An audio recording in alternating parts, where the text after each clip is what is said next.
My name is Or, and we are here in our Bangkok office in Thailand, where we develop and design our line of products, the Deca gear. I know that many of you are waiting for some updates for the headset, and you're going to get it very, very soon. But today, we want to talk about this little hip-based navigation device, the DecaMove standalone edition, so stay tuned. The way you move in VR is about to change with this really small device.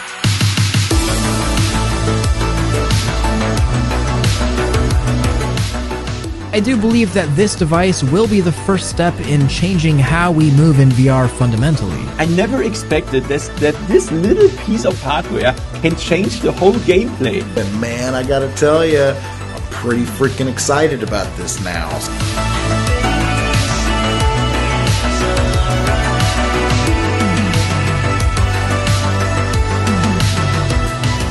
The game, the experience, how can we make it more convincing, more immersive? When will Sword Art Online happen? Ready Player One? Everything we do here involves multiplayer gaming in VR. One of the biggest problems we faced while working on Deca gear was how to improve navigation in VR.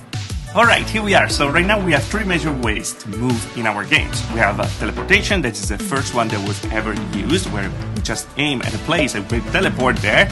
Head locomotion, we pretty much move where we look at, again, not very natural indeed. And then the last groundbreaking idea that came actually from the Onward developer was to actually move in the direction of your hands.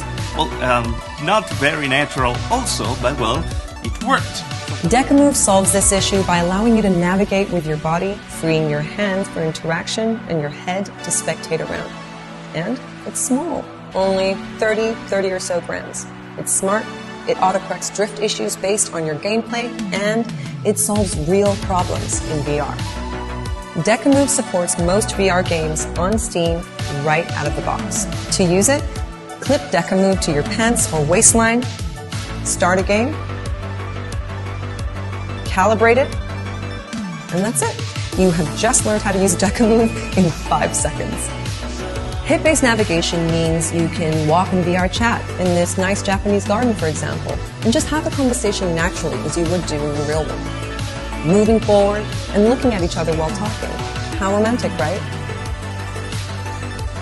It also means that you can move and shoot independently or just load your gun while moving to the desired location. Hip inventory in games like Pavlov VR can now rotate naturally with your hip rather than your head, which causes confusing situations. So you won't grab your knife by mistake when you really wanted to grab your ammo, and your reloading skills will be a lot faster.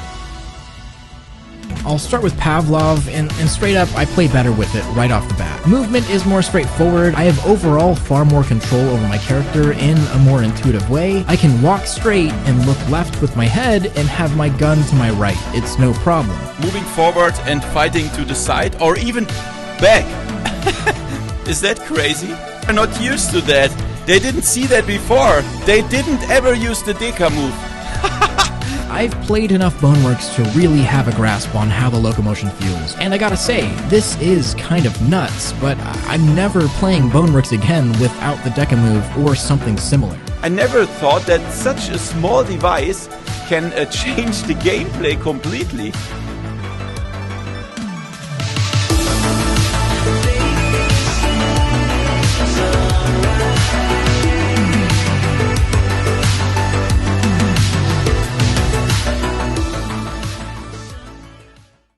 Well, Deca gear themselves have been telling everyone that once you start using this device or using hip-based locomotion, you will never want to go back. I agree with that, actually. I 100% agree, and I use this as much as I can. I've only played 30 hours of VR for the week I've had it, and I've always used it.